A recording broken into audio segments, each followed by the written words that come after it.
갈라디아서 3장입니다.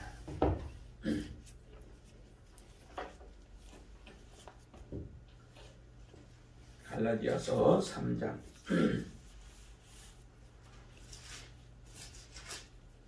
1절로 14절 말씀까지 1절로 14절 말씀 우리 함께 하나님의 말씀을 받겠습니다. 1절로 14절까지입니다. 어리석도다 갈라디아 사람들아, 예수 그리스도께서 십자가에 못 박히신 것이 너희 눈앞에 밝히 보이거늘 누가 너희를 깨더냐. 내가 너희에게서 다만 이것을 알려 하노니 너희가 성령을 받은 것이 율법의 행위로냐 혹은 듣고 믿음으로냐. 너희가 이같이 어리석으냐. 성령으로 시작하였다가 이제는 육체로 마치겠느냐. 너희가 이같이 많은 괴로움을 헛되이 받았느냐. 과연 헛되냐. 너희에게 성령을 주시고 너희 가운데서 능력을 행하시는 이의 일이 율법의 행위에서냐 혹은 듣고 믿음에서냐. 아브라함이 하나님을 믿음에 그것을 그에게 의로 정하셨다 함과 같으니라. 그런즉 믿음으로 말미암은 자들은 아브라함의 자손인 줄 알지어다. 또 하나님이 이방을 믿음으로 말미암아 의로 정하실 것을 성경이 미리 알고 먼저 아브라함에게 복음을 전하되 모든 이방인이 너로 말미암아 복을 받으리라 하였느니라. 그러므로 믿음으로 말미암은 자는 믿음이 있는 아브라함과 함께 복을 받느니라. 무릇 율법 행위에 속한 자들은 저주 아래에 있나니 기록된 바 누구든지 율법책에 기록된 대로 모든 일을 항상 행하지 아니하는 자는 저주 아래에 있는 자라 하였습니다. 또 하나님 앞에서 아무도 율법으로 말미암아 의롭게 되지 못할 것이 분명하니 이는 의인은 믿음으로 살리라 하였습니다. 율법은 믿음에서 난 것이 아니니 율법을 행하는 자는 그 가운데서 살리라 하였느니라. 그리스도께서 우리를 위하여 저주를 받은 바 되사 율법의 저주에서 우리를 속량하셨으니 기록된 바 나무에 달린 자마다 저주 아래에 있는 자라 하였습니다. 이는 그리스도 예수 안에서 아브라함의 복이 이방인에게 미치게 하고 또 우리로 하여금 믿음으로 말미암아 성령의 약속을 받게 하려 함이라. 아멘. 바울이 갈라디아 교회에 복음을 전할 때는 정말 온전한 복음을 전했죠. 다른 어떤 것에도 희석되지 아니하고 다른 것에 의하여서 변질되지 아니하는 온전한 복음을 전했습니다. 그 복음을 받은 갈라디아 교인들이 이제 바울이 떠나고 그 복음이 조금 지나자 점점점 그들의 믿음이 희석되어지고 또 퇴락되어지는 그런 모습들을 보게 되어지죠. 그들의 모습을 바라보는 바울의 마음은 너무나 안타까웠습니다. 하나님의 온전한 복음이 점점점 약해져가고 그 온전한 복음은 온데간데 없이 이제 거짓 그리스도인들이나 또 하나님은 다른 복음을 전하는 자들, 거짓된 것들을 전하는 자들에 의하여서 변질되어지는 복음의 모습을 보면서 너무도 그의 마음이 아팠던 거죠. 그래서 이 사도 바울은 갈라디아 교인들을 향하여서 아주 단호하게 외칩니다. 3장 1절에 이렇게 얘기하죠. 어리석도다 갈라디아 사람들아 하면서 외치죠. 참 어리석다라고 하는 이런 표현을 하는데요. 그 어리석은 것은 죄를 분별할 수 있는 능력이 그들에게는 있다는 거예요. 이미 자기들이 받았던 복음, 처음에 받았던 그 복음이 있기 때문에 그 복음에 비추어 보면은 무엇이 옳은 것인지 무엇이 그른 것인지를 잘 분별할 수 있다는 겁니다. 그런데도 그 분별할 수 있는 능력을 가지고 있음에도 이 갈라디아 교인들이 복음을 분별하지 않는 거예요. 그게 옳은 것인지 그른 것인지, 그게 하나님이 기뻐하시는 것인지 기뻐하지 않는 것인지, 우리가 받은 복음을 듣고 그 복음에 응답하면서 믿음으로 살아가고 있는지를 분별하지 않고 그냥 듣는 것에 따라서 움직여지는 거죠. 절개도 분별을 해야 되죠. 우리가 항상 앞에 선자는 앞에 선자대로 책임이 있고 듣는 자들은 듣는 자들대로 나름대로 책임이 있는 겁니다. 무조건 내가 들었기 때문에 듣는 것대로 따라갔다고 해서 하나님 앞에 그것이 면죄부를 받을 수 있는 게 아니죠. 듣고 나서 그것이 말씀 가운데 바르게 있는지 아닌지를 분별할 수 있어야 된다라고 하나님은 우리에게 말씀해 주시는 겁니다. 그래서 하나님의 말씀을 듣고 그 말씀이 성경 안에 바르게 성경에서 가르치고 있는 것인지를 분별하는 것이 듣는 자들에게 주어지는 의무예요. 그리고 앞에서 전하는 자는 하나님의 말씀에 따라서 바르게 전해야 되죠. 갈라디아 교인들은 듣는 것을 분별하지를 않았습니다.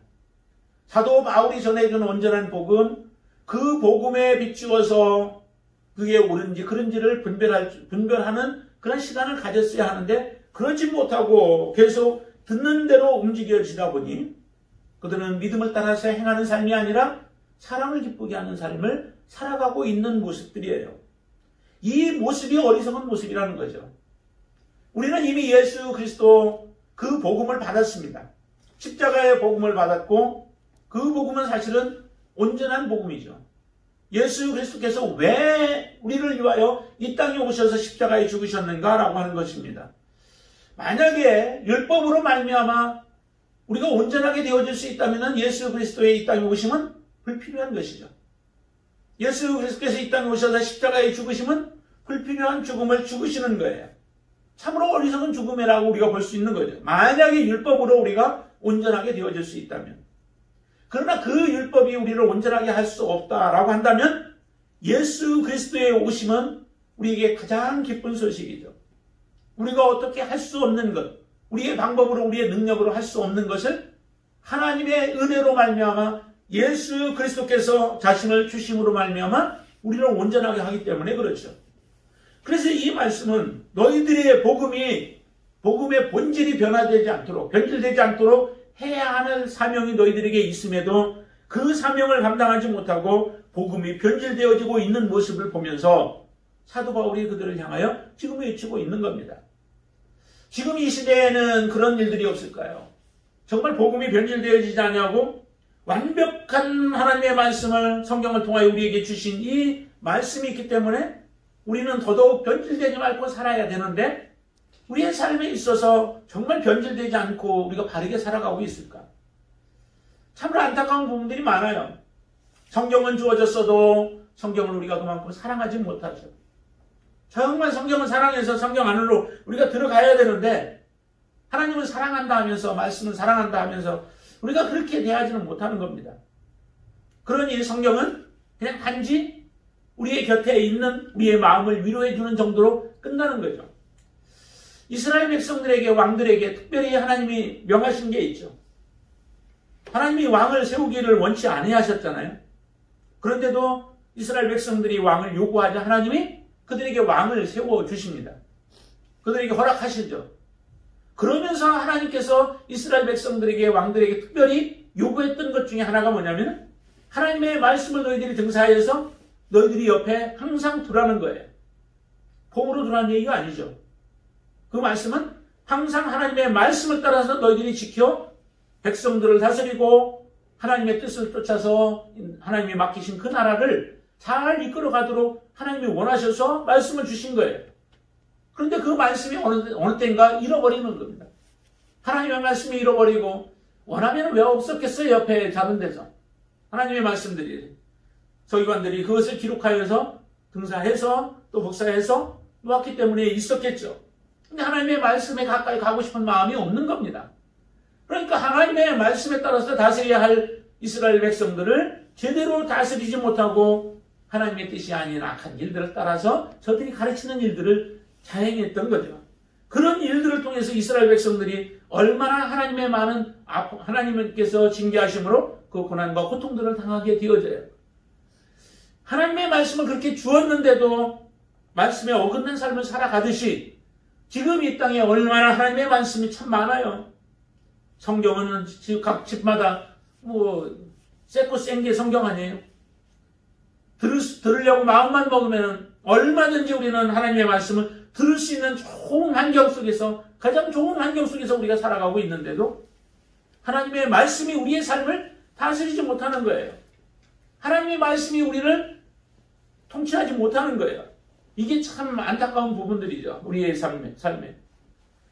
하나님께서 우리에게 원하시는 바는 온전한 말씀 안에 우리가 주어진 완전한 말씀을 주어졌기 때문에 그 말씀에 따라서 우리가 살아가기를 원하시는데도 바로 이 갈라디아 교인들과 같은 모습의 삶을 우리가 살아가고 있는 겁니다.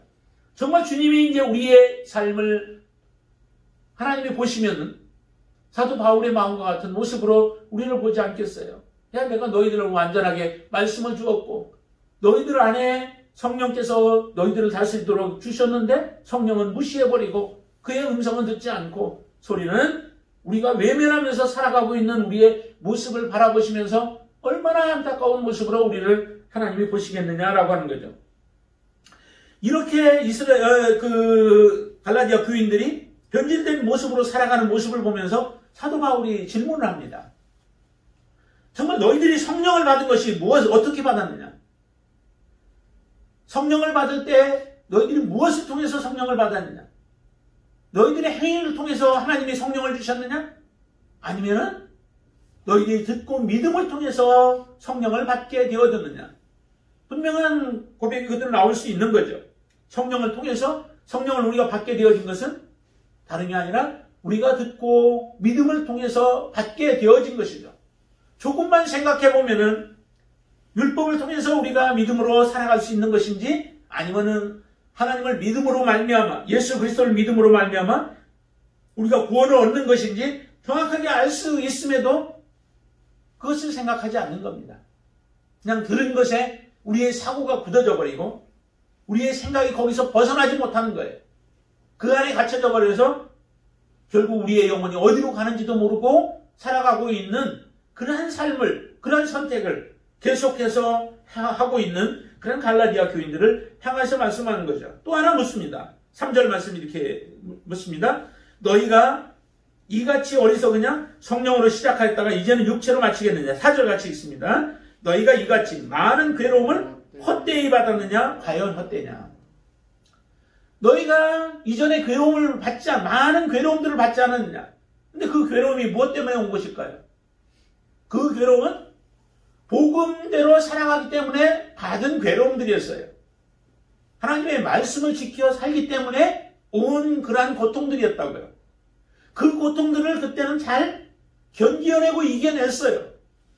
복음 때문에 이겨낸 거죠. 온전한 복음 그들을 붙들고 이겨낸 거예요. 그때 너희들이 고난을 당하고 고통을 당한 것들이 과연 그것이 헛된 것이냐? 헛된 것이 아니라는 거죠.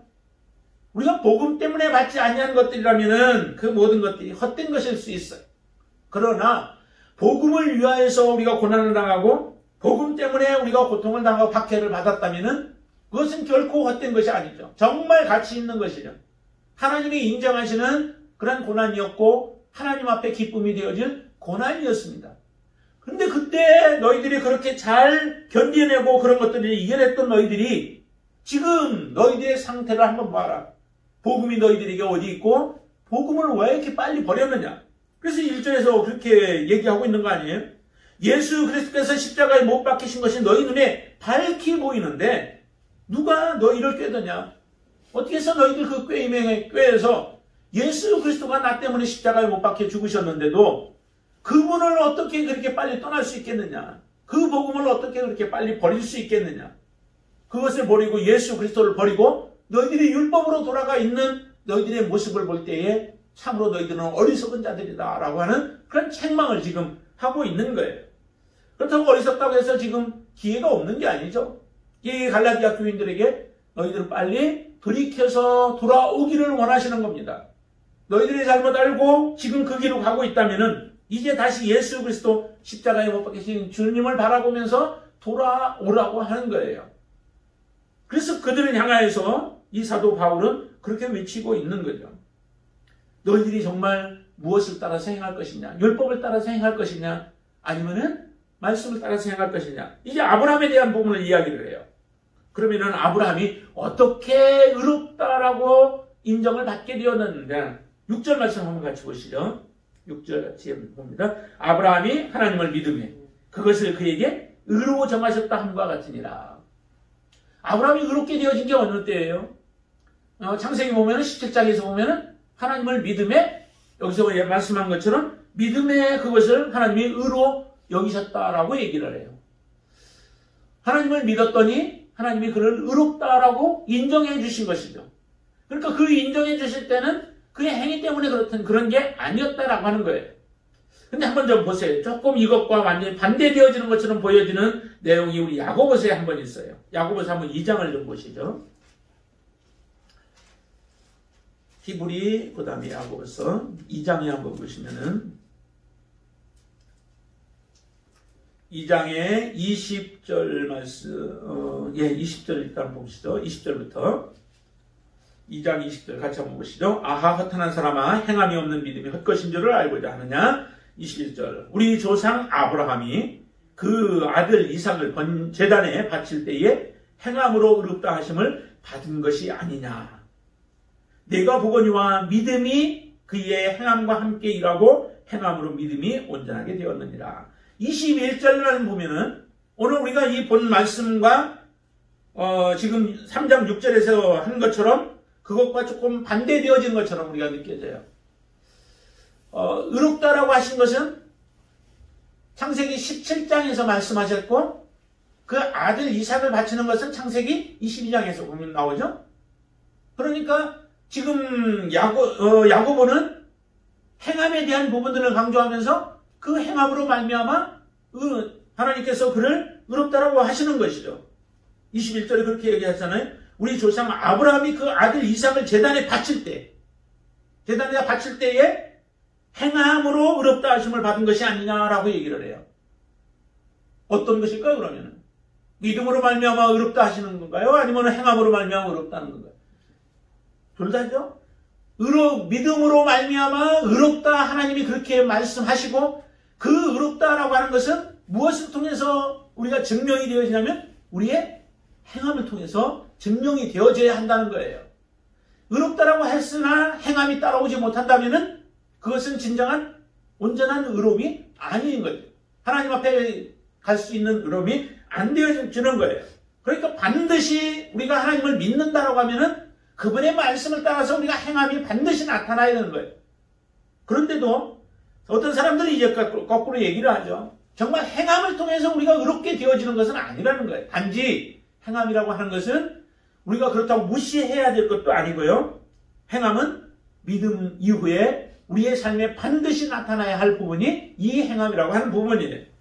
그렇기 때문에 지금 오늘 갈라디아서 3장 6절 말씀에서 그렇게 말씀하시는 것처럼 일단 아브라함을 통하여서 그 믿음으로 말미암아 의롭게 되어지는 것이지만은 그러나 하나님께서 이 아브라함을 통하여서 의롭게 되어진 것처럼 모든 믿는 하나님의 자녀들의 삶도 마찬가지라고 하는 거죠.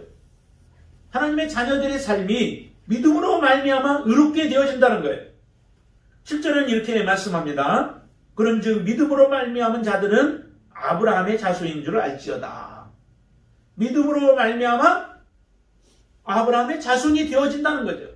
아브라함에게 주어진 약속들이 하나님 앞에서 얻을 수 있는 방법이 뭐냐면은 그것도 동일하게 믿음으로 말미암아 우리가 얻게 되어진다는 거예요. 아브라함은 한 사람에게만 주어진 약속이 아니라는 겁니다. 그렇죠? 창세기 12장에서 말씀 우리가 볼 때에 거기에서 말씀하신 것은 지금 8절에서 이렇게 얘기하고 있어요. 오늘 본문의 8절에 보시면은 한번 같이 8절을 읽어볼까요? 또 하나님이 이방을 믿음으로 말미암아 의로 정하실 것을 성경이 미리 알고 먼저 아브라함에게 복을 전하되 모든 이방이 너로 말미암아 복을 받으리라 하였느니라. 모든 이방인 거기에는 이제 족속으로도 표현이 되어져 있죠. 창세기에는 족속으로 되어 있지만은 여기서 이제 이방인으로 바울이 그렇게 해석을 한 거예요. 그 창세기의 말씀을 모든 족속이든지 모든 이방인이든지 마찬가지죠. 같은 의미예요. 그러기에 아브라함에게 하셨던 그 약속은 하나님께서 미리 보고하신 것이라는 거예요. 모든 이방인들까지 받아야 할 약속을 하나님께서 이 아브라함에게 그렇게 말씀하신 거죠. 그래서 이방을 믿음으로 말미암아 의로 정하실 것을 성경에 미리 알고 그리고 그에게 약속을 주시되 모든 이방인이 너로 말미암아 복을 받을 것이다 라고 하신 것처럼 우리의 인생 가운데서 이방인들이 하나님 앞에 들어올 수 있는 그 비결이 뭐냐면 그것이 바로 우리의 믿음이다라고 하는 겁니다. 예수 그리스도를 믿음으로 말미암아 구원을 얻게 되어진다는 겁니다.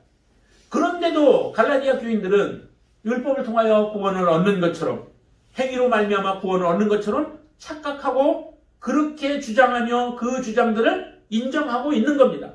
할례를 통하여 우리가 구원을 얻을 수 있느냐? 의로워질 수 있겠느냐? 안 된다는 겁니다. 믿음으로 말미암아 가능하다라고 하는 것이죠. 그래서 이렇게 표현을 합니다. 만약에 율법으로 말미암아 우리가 의롭게 되어진다라고 한다면은 그 사람은 반드시 어떤 의무가 주어지냐면 율법을 온전하게 지켜야 하는 의무가 주어진다는 거예요. 율법을 쭉 지키다가 그 율법을 중간에서 지키지 못하게 되어진다면은 그 사람은 죄인으로 낙인이 찍힐 수밖에 없다라고 하는 것이죠. 자, 이렇게 표현을 하죠. 성경에 보시면 어디를 보시냐면은 10절 한번 보실까요? 10절 말씀. 무릇 율법 행위에 속한 자들은 저주 아래에 있나니 기록된 바 누구든지 율법책에 기록된 대로 모든 일을 항상 행하지 아니하는 자는 저주 아래에 있는 자라 하였습니다. 그러죠. 항상 행해야 된다는 거죠. 그런데 야고보서는 이렇게 우리에게 얘기해요. 하나님이 주신 십계명을 우리가 지키는데 그 중에 살인하지 말라, 또 간음하지 말라, 도적질하지 말라 등등 쭉 우리에게 주어지잖아요. 근데 살인하지 않고 도적질하지 않고 간음하지 않았어요. 그런데 만약에 부모에게 우리가 부모를 섬기지 못한다면, 공경하지 못한다면 그것도 또한 무엇을 범하냐면 하나님의 율법을 범하게 되어진 거고 계명을 범한 자라는 거죠. 범법자가 되어진다는 거예요. 하나님 앞에 그 죄에 대한 것은 반드시 하나님이 책임을 묻고 그에 대해서 징계를 하시고 또 하나님이 심판하시게 되어지는데 그 심판 아래 노인자가 되어지는 거죠. 영원토록 하나님 앞에 가는 그 순간까지 하나님의 말씀에 있어서 결코 그는 죄를 범해서는 안 된다는 겁니다. 그렇게 되어지면 결국 그는 하나님의 심판 앞에 놓이고 저주받은 자와 같이 하나님의 징계를 받을 수밖에 없는 자라고 하는 것이죠. 우리가 그렇게 살아갈 수 있을까요? 율법에 보면 율법에 순기능과 역기능들이 있죠. 율법의 역기능이 몇 가지가 있죠. 율법의 역기능이 무엇일까요? 율법을 통해서 우리가 하지 못하는 것들은 무엇일까요? 율법은 우리에게 보면은 율법으로 할 수 없는 것들이 있는데요. 그것은 저주 아래 우리가 놓여져 있다는 거예요. 율법이 옴으로 말미암아. 율법을 하나님이 우리에게 주셨는데 그 율법을 온전히 너희들이 그냥 욕심을 가지고 하나님의 도우심 없이 너희들이 그것을 지켜라라고 해서 주신 것이 아니라는 거죠. 이 율법은 받는 그 즉시 내가 어떤 존재인가를 우리로 하여금 알게 만들어요. 나는 죄인이구나 라고 하는 것을 깨닫게 만드는 거죠. 그래서 우리는 나는 하나님의 저주 아래에 있는 자이구나. 나무에 달린 자마다 저주 아래에 있는 것처럼 하나님의 계명들을 우리가 범할 때마다 하나님의 저주에서 우리는 떠날 수 없는 자이구나 라고 하는 것들을 알게 하는 게 율법의 그 기능이 있죠. 그래서 율법은 우리를 저주 아래에 있게 하는 것이지만 그러나 반대로 믿음은 믿음으로 말미암아 우리가 복을 얻게 되어지죠. 저주가 아닌 복 가운데 있는 자임을 우리로 하여금 알게 하신다는 거죠. 그리고 율법은 우리를 결코 의롭게 할 수 없다는 거예요. 우리가 죄인으로 들어가는 걸 만드는 거죠. 그래서 율법은 의롭게 할 수 없지만은 그러나 믿음은 어때요? 믿음은 예수 그리스도를 믿음으로 말미암아 우리가 의롭게 되어지는 거죠. 내 공로가 아니에요. 내 의가 아니에요. 오직 하나님이 베푸신 모든 것들을 내가 받아들임으로 예수 그리스도의 십자가의 그 은혜를 받아들임으로 말미암아 한순간에 내가 의롭게 되어지는 거죠. 완전한 존재로 되어지는 거예요. 그리고 율법은 약속을 받지 못해. 하나님이 약속을 주신 것을 율법을 통해서 우리가 받을 수 없는 거죠. 그러나 믿음은 우리에게 그 약속을 선물로 주시죠. 오늘 본문에 보시면은 14절에 보면 성령의 약속을 우리에게 받게 하신다라고도 이렇게 표현하고요. 아브라함에게 주신 약속을 우리가 받게도 만드는 것이 바로 믿음이라고 말씀하고 계신 거죠. 이렇게 율법은 선한 것이기는 하지만은 우리에게는 굉장한 아픔을 주기도 하고 고통을 주기도 하고 우리를 낙심하게 만들기도 하는 것이 바로 이 율법이라는 거예요. 반면에 율법이 또 우리에게 복이 되어지기도 하죠. 율법은 우리가 범법함으로 우리가 죄를 범함으로 인하여서 율법이 주어진 거예요. 율법이 없었을 때는 사실은 우리가 하나님 앞에 범죄함도 몰랐었죠. 그러나 범죄함으로 인하여 아담 하와가 범죄함으로 인하여 우리에게 이 율법이 주어진 거예요. 범죄하지 않았더라면 굳이 율법이 하나님의 약속이 우리에게 주어질 필요가 없었죠. 그리고 율법은 약속하신 예수 그리스도 그분이 오시기까지 이 율법이 필요한 거죠. 조립은 하셨지만은 마지막 재림할 때까지 이 하나님의 말씀이 우리 가운데 계속 있을 거예요. 그러기에 이 말씀들은 우리는 지속적으로 붙잡고 믿음으로 우리가 살아가야 하죠. 하나님의 자녀가 되어진 하나님의 자녀들이 하나님의 은혜 속에서 이 말씀들을 우리가 감사함으로 기쁨으로 또 능히 감당해 나아갈 수 있도록 하시는 것이 바로 이 율법의 말씀이에요. 그리고 율법은 그리스도께서 우리를 그리스도께로 인도하는 그런 역할을 하는 거죠.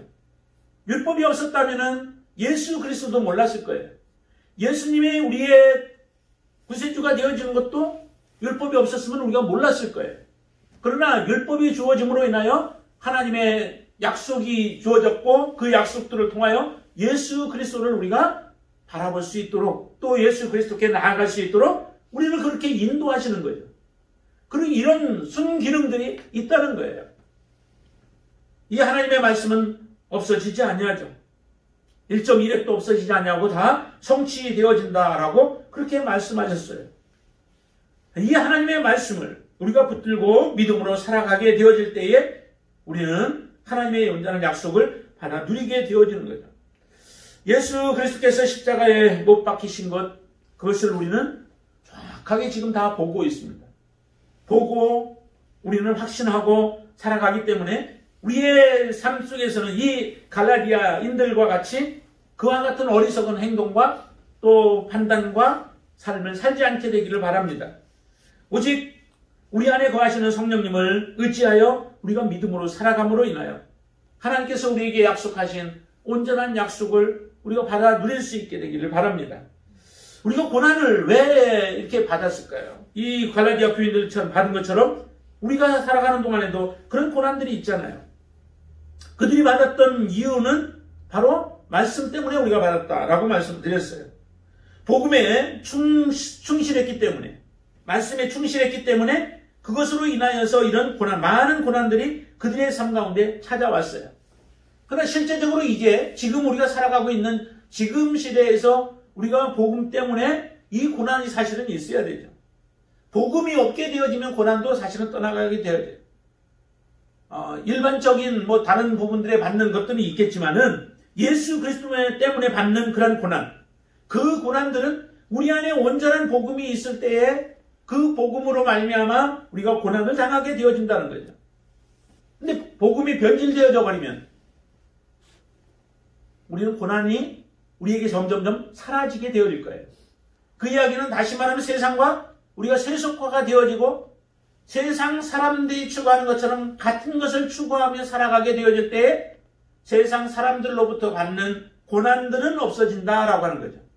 그러나 그들에게는 하나님 앞에서 우리는 징계가 우리 앞에 놓여지게 되어질 것입니다.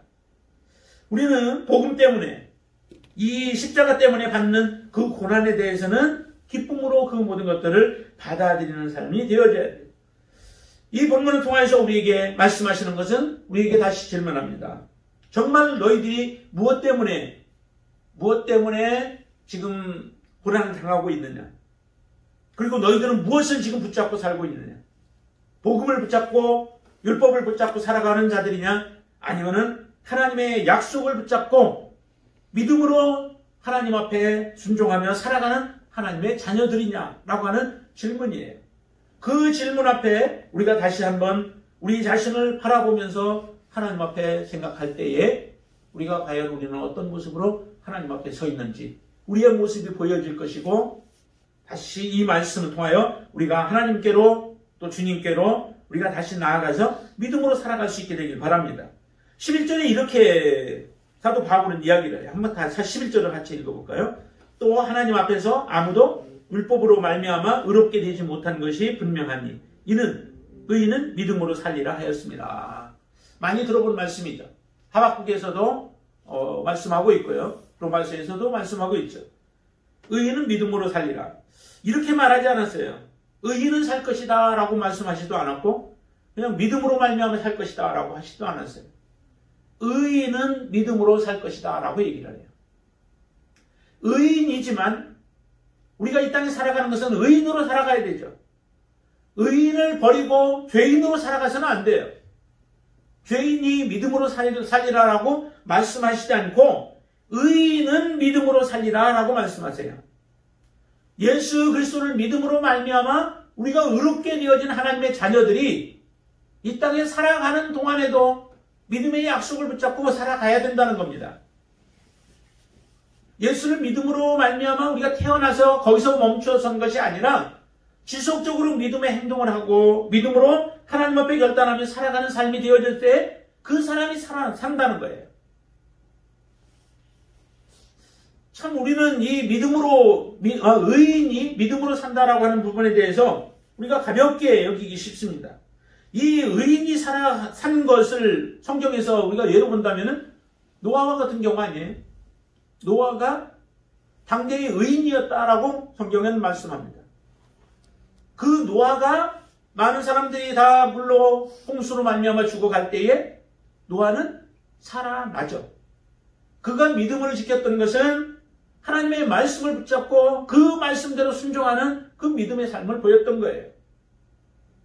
그로 인하여서 노아가 살아난 것처럼 또 욥도 마찬가지 아니에요. 욥도 당대의 완전한 자라고 이렇게 표현해요. 하나님을 경외하고 악에서 떠난 자라라고 하나님은 그렇게 욥을 인정해 주시죠.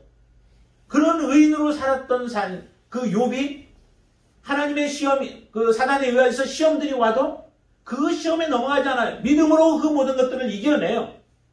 그 자가 바로 살아나는 자예요. 시편에 많은 고백들이 나오지만은 거기에 고백하고 있는 그 시편 기자의 고백들을 보세요. 얼마나 고난 속에 있어요. 그런데 하나님께서 하나님의 사랑을 받는 자이지만 중간에 멈춰버리지 않고 그의 삶을 하나님을 붙잡고 믿음으로 살아가는 결단을 계속하면서 하나님 앞에 자기의 목숨 내놓고 죽기까지 가도 죽음의 직전까지 가도 하나님에 대한 신뢰, 그 믿음은 변함이 없어요. 그런 자들이 산다는 거예요. 우리가 하나님 앞에 예수 그리스도를 통하여서 의롭게 되어진 하나님의 자녀들이라면 이제 우리가 해야 할 것은 정말 주님만을 신뢰하고 주님만을 바라보고 믿음으로 살아가는 삶을 우리가 살아가게 되어질 때에 우리는 진정으로 산 자가 되어지고 또한 하나님 앞에 온전한 모습으로 서게 되어질 줄로 믿습니다. 그런 자들을 향하여서 지금 이렇게 표현하죠. 13절에 보시면은 그리스도께서 우리를 위하여 저주를 받은 바 되사 율법의 저주에서 우리를 속량하셨으니 기록된 바 나무에 달린 자마다 저주 아래 있는 자라 하였습니다. 예수 그리스도께서 우리를 위하여 우리의 모든 저주를 받아야 할 것들을 대신 받으심으로 우리를 의롭게 만드신 거죠. 우리의 모든 저주를 다 씻어주신 거예요.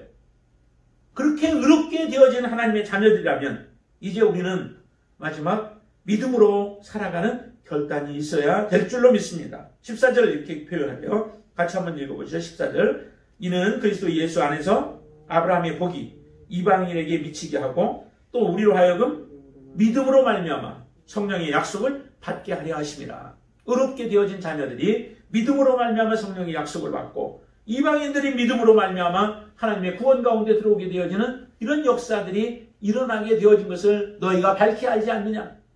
그러기에 너희들은 다시 죄 가운데서 돌이켜서 또한 율법을 쫓아서 행하려고 했던 그런 어리석음을 버리고 예수 그리스도 그분을 붙잡고 믿음으로 살아감으로 인하여 너희들이 영원히 사는 자, 하나님의 약속에 들어가는 자, 그 약속을 받는 자들이 되라고 그렇게 권면하고 있는 겁니다. 우리가 다시 한번 하나님 말씀 앞에 바르게 설 수 있게 되길 바랍니다. 예수 그리스도만을 우리가 붙잡고 믿음으로 살아가는 자가 되어져서 하나님의 영광 가운데 온전히 들어가는 저와 여러분들의 삶이 되어지도록 주님의 이름으로 축원을 드립니다. 기도하겠습니다. 아버지 하나님, 하나님 앞에 우리가 믿음으로 살아간다 하면서도 우리가 다시 율법으로 돌아갈 때가 많았습니다. 하나님, 우리의 어리석음을 용서해 주시고 말씀만 붙잡고 예수 그리스도만을 의지하여 믿음으로 살아가게 하여 주시옵소서. 모든 믿음의 사람들이 다 예수 그리스도로 말미암아 의 가운데 들어왔고 또 의롭게 되어진 자들이 마지막까지 주님을 붙잡으며 말씀을 붙잡으며 하나님의 약속을 붙잡고 믿음으로 살아감으로 인하여 하나님 앞에 귀한 존재로 여김을 받았습니다. 하나님, 우리의 믿음, 이런 믿음 하나님 허락하여 주시옵소서. 우리가 흐트러지지 않게 하시고 다시 세상으로 돌아가지 않게 하시고 하나님의 약속 가운데 바르게 설 수 있는 귀한 은총을 허락하여 주시옵소서. 아브라함이 믿음으로 말미암아 하나님 앞에 의롭게 되어진 것처럼 이제 우리의 삶도 온전한 의 가운데 살아가는 자가 되어지기를 원합니다. 세상의 가르침과 또한 다른 복음으로 말미암아 우리의 믿음이 흐트러지지 않게 하여 주시옵소서. 오직 하나님 앞에 믿음으로 달려가게 하여 주시고 하나님을 기쁘시게 하는 자로 세워 주시옵소서. 예수님의 이름으로 간절히 기도드리옵나이다. 아멘.